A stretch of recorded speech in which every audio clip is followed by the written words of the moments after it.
case for Nick Carter, Master Detective.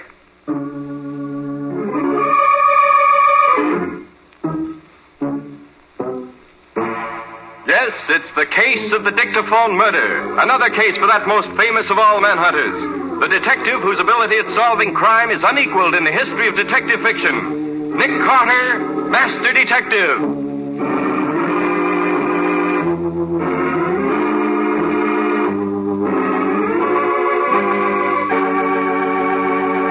Nick should be here any minute, Mr. Buckley. He told me on the phone that he'd be here at 9 o'clock. That's why I came so early. It's only a few minutes after 9 now. It won't be long. You see, I've got a great... Oh. Good morning, Patsy. Hello, Nick. Oh, good morning, Mr. Buckley, isn't it? Yes, Mr. Carter. When I met you after your lecture at the club the other evening, I said to myself, that's the man I'll go to when I need help. And you need it now? Very much. I want you to thoroughly investigate Roger Denham, the man who's going to marry my daughter. Well, what's he done? I don't know that he's done anything. I simply want to be sure that he's the right kind of man to be my son-in-law. Well, really, Mr. Buckley, I don't go in for that sort of thing at all. Oh, that's not the only reason. The Buckley Corporation is going to build a large new office building, and Roger Denham has been awarded the contract for the work. I want to know that he can carry it out successfully. Mr. Buckley, I deal for the most part in crime. It interests me, and I've made it my life work. What you're asking me to do does not interest me. Furthermore, I don't have the time for it. I see. Well, perhaps this will interest you. It's an anonymous letter I received in the mail this morning. I don't put much stock in such things, but, well, here it is. Roger Denham is married, has been for 6 years. His wife is now on her way to the Royal Arms Hotel. Better warn your daughter. Does that interest you, Mr. Carter? Not very much. Information like that can be checked too easily to offer any problem as far as I'm concerned. Nothing very mysterious about this note. It's typed on a decent grade of paper by a fairly good typewriter. Half of the letter L is missing because of a defective type bar, and there's no threat in it, except one fact. I'm sorry you won't act for me, Mr. Carter, but I suppose you'll have your reasons. Nick Carter's office, Patsy Bowen speaking. Oh, morning, Patsy. Nick there? Oh, yes, he is. Just a minute. For you, Nick, Sergeant Matheson. What got you down to your office so early, Matty? What do you mean, office? I've been there, and now I'm up here at the Royal Arms. If you're not busy, you might take a run over here. What's up? Murder. Guy named Roger Denham. Did you say Roger Denham? I did. Why? Friend of yours? No, just a coincidence, that's all. What about Denham, Mr. Carter? What's the story, Matty? He's been strangled to death. If you're not busy... I'll be right over. What room? 312. I'll wait for you, Nick, but make it snappy. I will. So long. Mr. Carter, has something happened to Denham? Buckley, when did you see him last? Yesterday evening. I called on him at the hotel to see if I could find out something about him personally. Why? He's just been murdered. Murdered? Denham? Yes. Police are there in his room now. Let me have that letter again. Yes, of course. Here. Thanks. Top of the morning to you, Patsy. Nick. Hello, Waldo. Don't bother to sit down, Walter. You and I are going out immediately. We're going to look into a murder.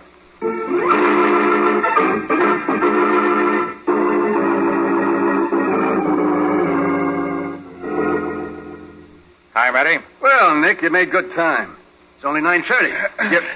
Oh, hello, Buffalo Bill. Well, if it ain't the terror of the police force himself. Stuck, are you? No, I'm not stuck. Just thought Nick might like to have a look-see. Right, Matty. What have you found so far? Well, there's the body, Nick, right on the floor where we found it. He was strangled by some guy with an enormous pair of hands. You can still see the marks on his throat. Must have been a struggle the way the room was upset, but it wasn't robbery. Nothing is missing as far as we can tell. Any fingerprints? No, not a one. Maid found the body when she came in to clean about 9 o'clock. Coroner says death occurred about 8:30 this morning. All-night party or an early morning blowout? I checked with the room clerk, and he says he saw no visitors this morning, but the telephone operator says a guy named Johnny Casper called about 7:45 this morning. She said she knew his voice because he'd called so often before. If he came here, he'd know the way without asking at the desk. Yeah. Said she wasn't listening, but she gathered from what she just happened to hear that Casper wanted to see Denham right away. Well, we can look into that when we... Wait. Room 312. Is Mr. Denham there? Who's calling? Mr. Allen of the Buckley Corporation. I'd like to talk to Mr. Denham. What do you want to talk to Denham about? Who are you? This is Nick Carter. I'm sorry to say you can't talk to Denham. He's just been murdered. Denham? Murdered? Did you say murdered? I did. What do you want to talk to him about? Why, I'm the chairman of the board for the Buckley Corporation. We've just awarded a contract to Mr. Denham for the construction of the Buckley building, and I wanted to make an appointment with him to settle a number of details. And you say he's... Unfortunately, yes, Mr. Allen. It's terribly unfortunate. Well, goodbye. Goodbye. Some friend of Denham's, Nick? Business acquaintance, apparently. Wanted to make a date with him. It's a little late for that, I'm thinking. Hey, Nick, here's something. Yes, what is it, Matty? It's a piece of silk. Pocket off a shirt, I'd say. Found it clenched in Denham's fist. Ah. Must have been ripped off in the struggle. A clue, by golly. Now we can start investigating, Nick. Looks like it. Matty, will you let me have this? Oh, now look, Nick, that's the only real piece of evidence we got. I know it, and I'll take care of it. Just want to find out what Mills made it and what they did with it. Oh, but Nick, look, why Now, can't... look, I can do it faster than you can, Matty. You know that. Oh, I suppose so, but I Thanks. Yeah. Waldo, suppose you dig around and find out what Mills this piece of silk came from. Shouldn't be difficult because there's a flaw here in the weave.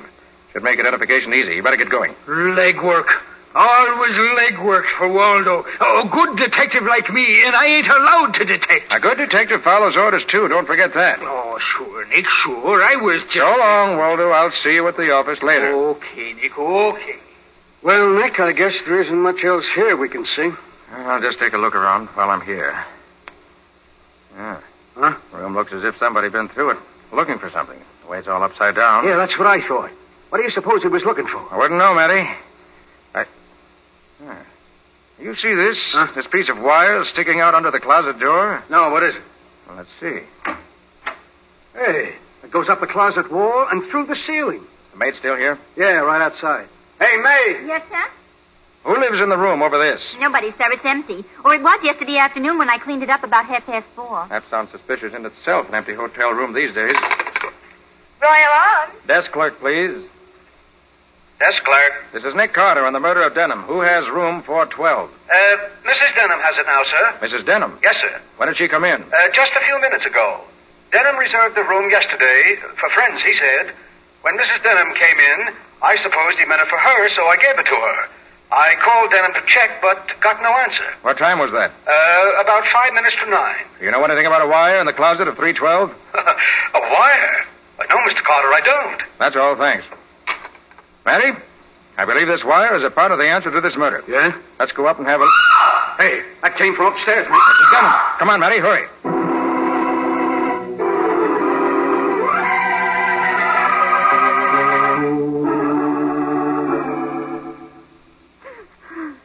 Oh, it's no good, Nick. He disappeared somewhere, went down the fire escape, and either got to the bottom or slipped into a room on the way down. Too bad. Now, Mrs. Denham, suppose you tell me the whole story right from the beginning. Well, I got here this morning just before 9 o'clock. The clerk said Roger had engaged this room for me, so I came up. I was too tired to unpack, so I just lay down on the bed for a few minutes. I didn't sleep because I had a queer feeling someone was watching me. Then about 15 minutes ago, I got up, washed, and started down to get some breakfast. But after I'd gone a few steps, I found I'd forgotten my lipstick, so I came back for it. As I opened the door, I saw a man in the room, just starting to climb out the window. I screamed, and he disappeared. Did you get a good look at him? No, I didn't. But he looked like a large man with big hands. I saw those. Mrs. Denham, how does it happen you arrived here just this time? Why, I got an anonymous letter yesterday. Here it is. Thank you. Your husband has been out of the Army for 6 weeks. He is staying here at the Royal Arms. Pretends he's not married and is making big play for daughter of head of Buckley Corporation. Enclosed is ticket from your town here. Better come if you want to avoid trouble. And the letter L, only half prints. Same typewriter and both notes. What was that, Mr. Carter? Oh, nothing. Go on with your story, please. I didn't even know Roger was out of the Army. The last I heard was 2 months ago when he wrote that he and his buddy, Johnny Casper... Nick, Johnny Casper again. Yes. Go ahead, Mrs. Denham. He said they were getting out any minute, and he let me know as soon as they did. But when this letter came, I thought Yes, well, I know. And that's all? Well, yes, I think so. You mind if I have a look in your closet? My closet? Why, no, not at all. Anything here, Nick? There certainly is. A dictaphone machine. What? There's the wire that comes up from downstairs. This is what I rather expected, Matty. Denham was making a record of an interview we had with someone, but the record is gone. That's what the guy Mrs. Denham saw was after. Maybe he got it, Nick. Mrs. Denham, how long were you out of this room? Just a few seconds, no longer. I went out and then came back almost at once. Then the man didn't get it, Matty. Wouldn't have had time. But someone got it. That's the clue we ought to have, Nick. I bet it would tell the whole story. Yes, there must have been something pretty incriminating on it to make him kill Denham. Kill? Did you say kill Denham? Oh, no. I'm sorry, Mrs. Denham. I didn't realize you heard me. I'm very sorry, but it's true. Oh, Your husband was killed about an hour ago. Roger, dead. Mary, better take this machine to headquarters. See if there are any prints on it. It'll help. Okay, get Mrs. Denham's, too, just in case. Nick, you don't I don't know. Better take no chances. Let me get the serial number on the machine so I can have Patsy check on it, and I'll be on my way. Get on your way where, Nick? To see Johnny Casper. He looks like a good starting point.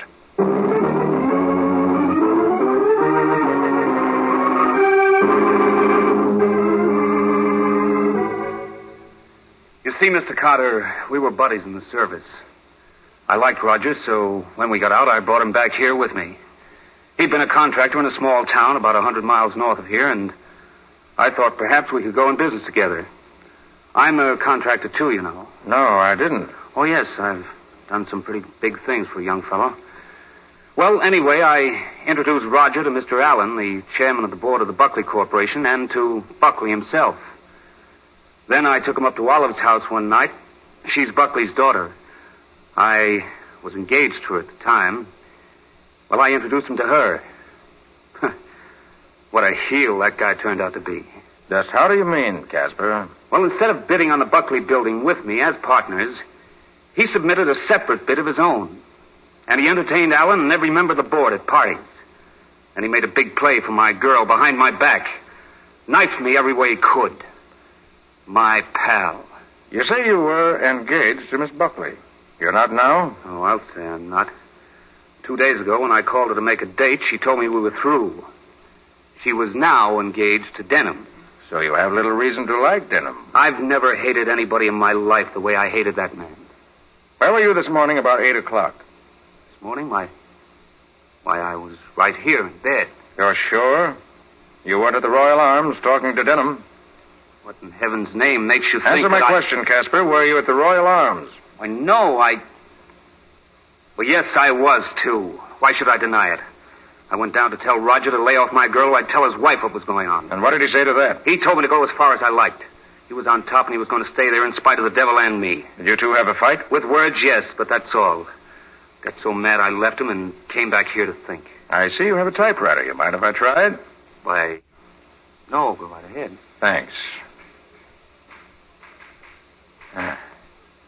So it was you who wrote those anonymous letters to Buckley and to Mrs. Denham? Yes, I did. I'm not ashamed of doing it. I hated Denham. Enough to kill him? Yes, but I didn't. I saw too much killing in the war. It's funny, isn't it? I bring my buddy back here to help him out, and he cheats me out of everything I want. Underbids me on the Buckley job and even steals my girl. What a laugh. No, I didn't kill him, but I wish I had long ago.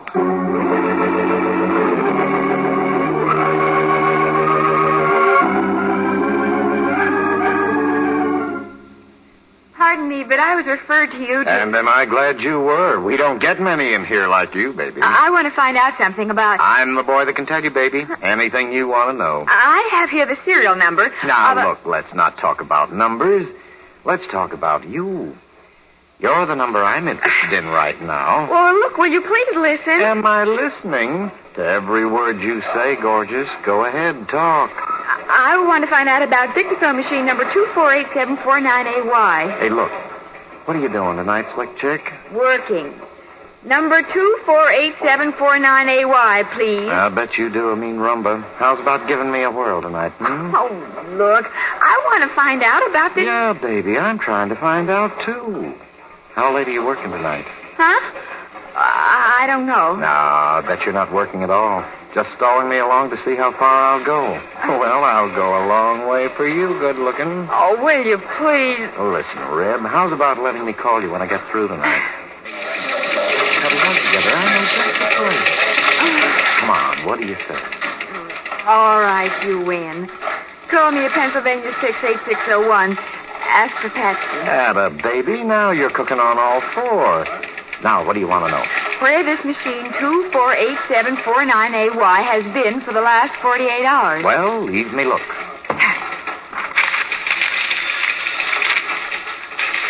248749AY. least to a guy named Roger Denham yesterday afternoon. Not back yet. That make you happy, Debbie? Getting the information does. Thank you. Hey, you can't go like this. It's almost my lunch hour. How's about putting on a pair of bibs together down at Mike's place, You've got my phone number and my name, and that's all you're going to get from me. Goodbye. Oh, don't be like that, gorgeous. I just want...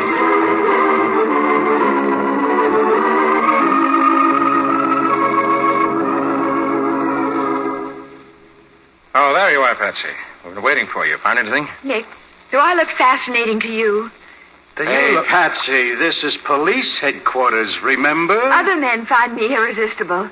Do you? Snap out of it, Patsy. Did you find out about the dictaphone? Huh? Oh, yes. Leased to Roger Denham yesterday afternoon for 48 hours. That checks, Matty. Huh? He expected a visitor and wanted the interview recorded. Oh, I wish I knew what was on that record. Oh, I was starting to tell you when Patsy came in, Nick. There were 2 sets of fingerprints on that dictaphone. Denham's and somebody else's. The others don't check with any we got. They must be the murderers when he got the record. Are they extra large? Hey, they aren't, Nick. They're small. So they couldn't have been his. Maybe they don't mean anything. Could have been on the machine when Denham got it. Anyway, Waldo. How'd you make out? You asked me to find out about that there piece of silk now, didn't you? I did. Well, when you give old Deadeye McGlynn a job, he does it. Yes, sir. And I had some job, too, believe me, but I came through. For the love of Mike, Waldo, stop talking and say something. I'm trying to, but you keep interrupting me. Waldo, what did you find out? Well, the silk was woven by the seasoned mills. Now, they made up about a dozen shirts out of it, and then they discovered there was a flaw in the stuff, so they junked the rest. And they sold them shirts to the Lionel men's shop right here in town. Did you go there? No, I didn't. I thought maybe you would like to do some of the detecting yourself. Okay. That's my next visit. The Lionel men's shop. Come on, Patsy, come on.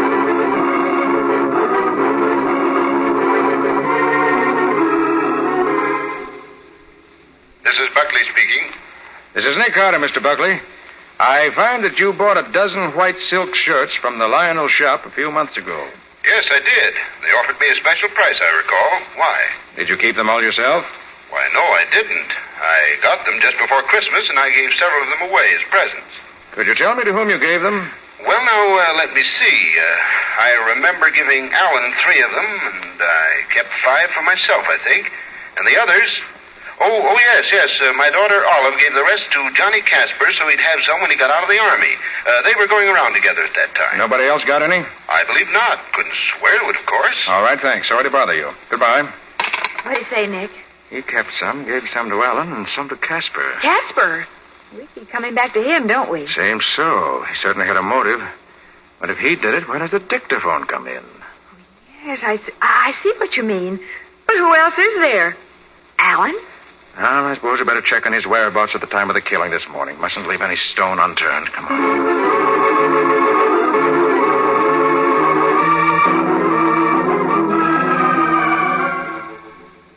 No, Mr. Allen isn't at home just now, Mr. Carter. Can I do anything for you? Perhaps. What time did Mr. Allen get up this morning? At his usual hour, sir. About 9:30. Are you sure of that? Oh, absolutely, sir. He came downstairs in his pajamas and dressing gown to ask me about a suit he couldn't find. It was at the cleaner's. What time were you up this morning? I start work at 8 o'clock regularly, sir. It's my habit. And you didn't see Mr. Allen until 9:30? Why, no, sir. May I inquire why you're asking all these questions? You may, but I'm not going to answer just now. Thank you. Yes, sir. Thank you, sir. Come on, Patsy. Let's try something else. Maybe we'll have more luck there.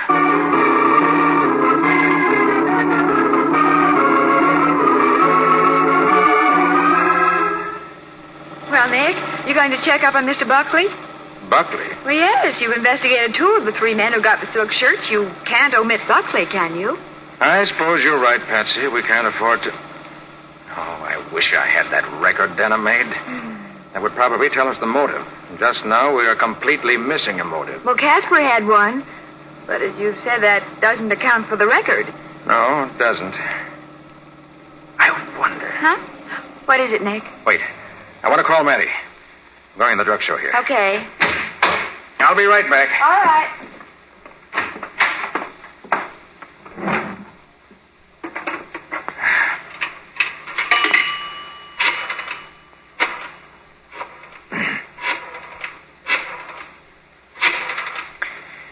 homicide, Sergeant Matheson. Oh, Matty, Nick, tell me. When you examined the prints in the dictaphone, did you find any of the smaller prints lapping over Denham's prints? Why, come to think of it, yeah, Nick. Some of the little prints were on top of Denham's.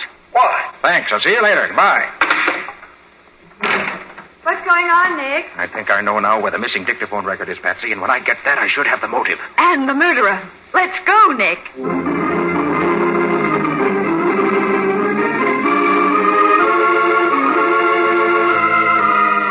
Oh, Nick, for goodness sake.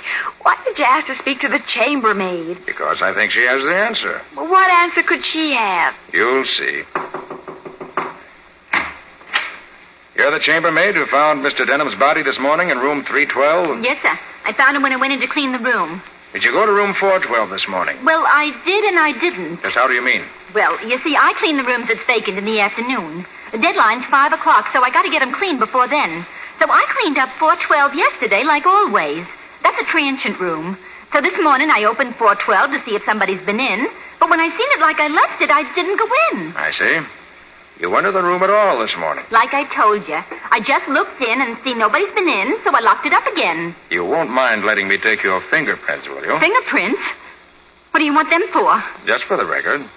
You're not scared, are you? Scared? Why should I be scared? And you won't mind if I take your prints? No, I don't guess so. How do you do it? Just press your fingers on this little ink pad. Like this. Yeah? Then press them on this pad. Like this. Yeah. There. Do they match, Nick? Match? Match what? So you didn't go in room 412 this morning. I told you I know what you told me. Now tell me the truth. You went to the door and you went in. And you took a record off a dictaphone machine you found in the closet. Why? Golly, mister. Can you tell all that from my fingerprints? I can. So you better tell me the truth. All right. Well, here's what happened, and it's the gospel truth. I opened the door like I said. Then, just as I started to close it again, I heard a funny noise. I listened, and it come from the closet. I looked, and there was a funny machine there with one of them trick kind of records on it. And you took it? Yeah. I didn't think it was stealing. I just wanted to see what was on it. So I brought it down here, and when I got a chance, I was going to play it on one of the machines in the office. But I've been too busy. Do you know that Denham was killed for that record? Honest, mister? And if the murderer finds you've got it now, you're next. Gee, I wouldn't like that. I don't want to be killed. And you better get me the record right now. Sure. Sure, mister. I got it hidden in one of the cleaning closets. I'll get it for you, honest. You wait right here. We'll wait. And then we'll play the record, Patsy. I've got to know what's on it.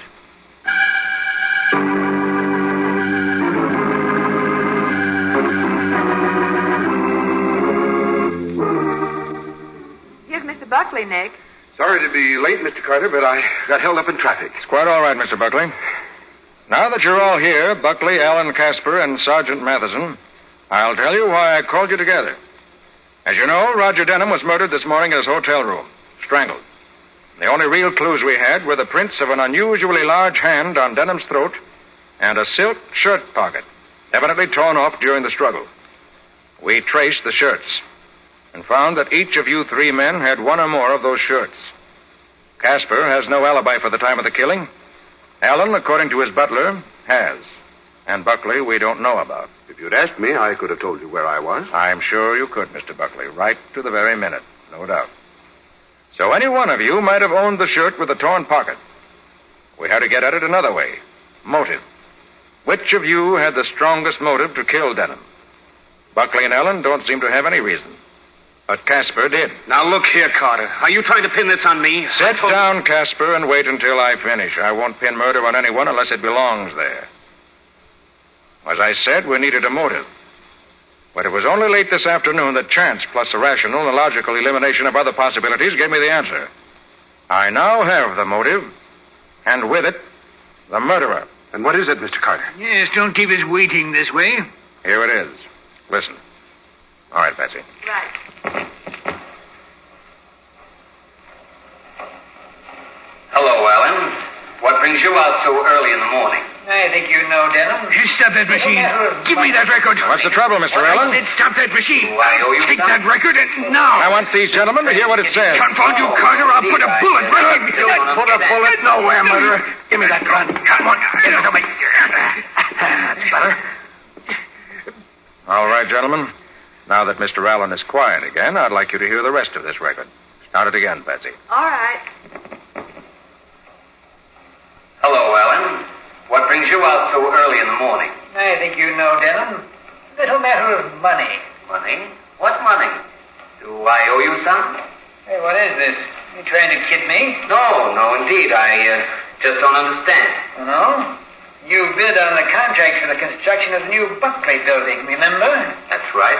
You were not the low bidder. You came in second. You were over $50,000 higher than the low bid. Right again. I reported to the board that I was convinced that the low bidder was not equipped to do this job and recommended giving it to you in spite of your price. That's very decent of you, Alan. Decent? You promised me $10,000 if I got you that contract. That's why I'm here. I want half of that $10,000 now before the contract is signed. Hey, Alan, I never promised to pay you to get me that contract. I don't do business that way. Why, you double-crossing gip artist. You'll pay me what you promised or that contract will never be signed, I promise you. But the board awarded it to me. On my recommendation, and they'll award it to someone else if I don't get what's coming to me. I boss that board, and don't forget it. They do what I say. And you're going to do what you said you would, or else. That's the end, Nick. That's the most incredible thing I ever heard.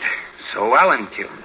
Mr. Allen, would you care to tell us what happened after the record was shut off? Nothing. I left at once. May I see your shirt? No. Yes. Here, open your vest. That's a good boy. Nick, he hasn't changed his shirt. His pocket's missing. Very probably didn't even know it was gone on all the excitement of the murder. And if further proof is needed, I believe his hands will correspond to the marks on Denham's throat. I see you have unusually large hands, Mr. Allen. Denham was a louse. He shut the machine off and told me he'd been making a record of our conversation. Said if I tried to collect what he'd promised me, he'd take the record to Buckley. I knew that would ruin me, and so You killed him so you could find the record, so you could destroy it. I wouldn't have believed it possible. Well, you're right about one thing. You're through, finished, as far as I'm concerned. And as far as the state is concerned, too, the chair will finish him. That's the case, gentlemen. Oh, that's for me, Nick. For you, Patsy. Who is it, do you know? Oh, I'll say I do. Wait till he hears what I'm going to tell him. Oh, but I do wish somebody else would talk to me that way. Just once in a while. Hello!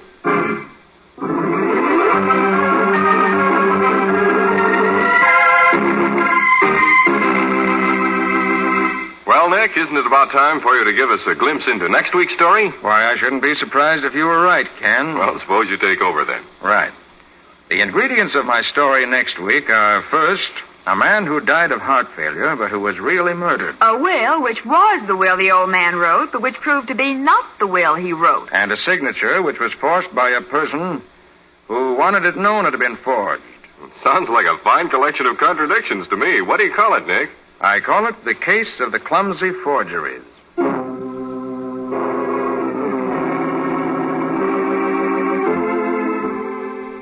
Nick Carter, Master Detective, which is produced and directed by Jock McGregor, is copyrighted by Street and Smith Publications, Incorporated.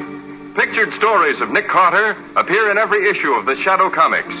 In the broadcasts of Nick Carter, Master Detective, Lon Clark is starred as Nick, Charlotte Manson is featured as Patsy, Matty is played by Ed Latimer, Waldo by Humphrey Davis. Original music is played by George Wright. Script is by Jock McGregor and Peggy Mayer.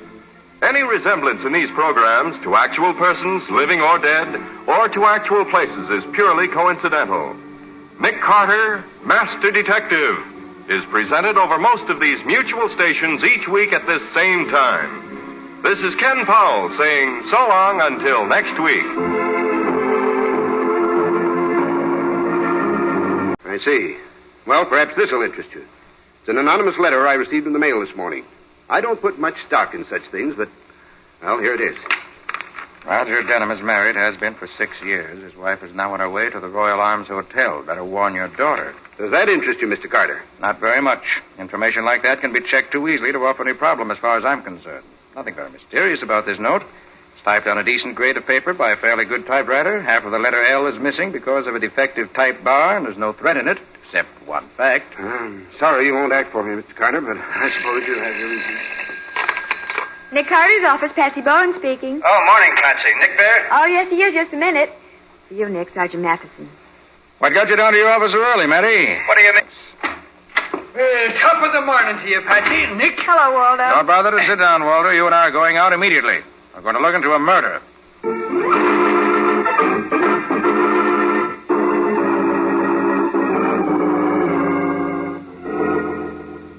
Hi, Matty. Well, Nick, you made good time. It's only 9:30. Yep. Oh, hello, Buffalo Bill. Well, if it ain't the terror of the police force himself. Stuck, are you? No, I'm not stuck. Just thought Nick might like to have a look-see. Right, Matty. What have you found so far? Well, there's the body, Nick, right on the floor where we found it. He was strangled by some guy with an enormous pair of hands. You can still see the marks on his throat. Must have been a struggle the way the room was upset, but it wasn't robbery. No. Main office. I've been there, and now I'm up here at the Royal Arms. If you're not busy, you might take a run over here. What's up? Murder. Guy named Roger Denham. Did you say Roger Denham? I did. Why? Friend of yours? No, just a coincidence, that's all. What about Denham, Mr. Carter? What's the story, Matty? He's been strangled to death. If you're not busy... I'll be right over. What room? 312. I'll wait for you, Nick, but make it snappy. I will. So long. Mr. Carter, has something happened to Denham? Buckley, when did you see him last? Yesterday evening. I called on him at the hotel to see if I could find out something about him personally. Why? He's just been murdered. Murdered? Denham? Yes. Police are there in his room now. Let me have that letter again. Yes, of course. Here. Thanks. Came so early. It's only a few minutes after 9 now. It won't be long. You see, I've got a great... Good Oh. morning, Patsy. Hello, Nick. Oh, good morning, Mr. Buckley, isn't it? Yes, Mr. Carter. When I met you after your lecture at the club the other evening, I said to myself, that's the man I'll go to when I need help. And you need it now? Very much. I want you to thoroughly investigate Roger Denham, the man who's going to marry my daughter. Oh, what's he done? I don't know that he's done anything. I simply want to be sure that he's the right kind of man to be my son-in-law. Well, really, Mr. Buckley, I don't go in for that sort of thing at all. Oh, that's not the only reason. The Buckley Corporation is going to build a large new office building, and Roger Denham has been awarded the contract for the work. I want to know that he can carry it out successfully. Mr. Buckley, I deal for the most part in crime. It interests me, and I've made it my life work. What you're asking me to do does not interest me. Furthermore, I don't have the time for it.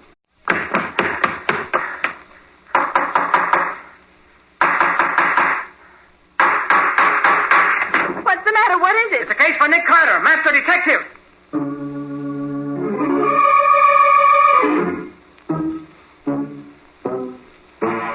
Yes, it's the case of the Dictaphone murder. Another case for that most famous of all manhunters. The detective whose ability at solving crime is unequaled in the history of detective fiction. Nick Carter, Master Detective.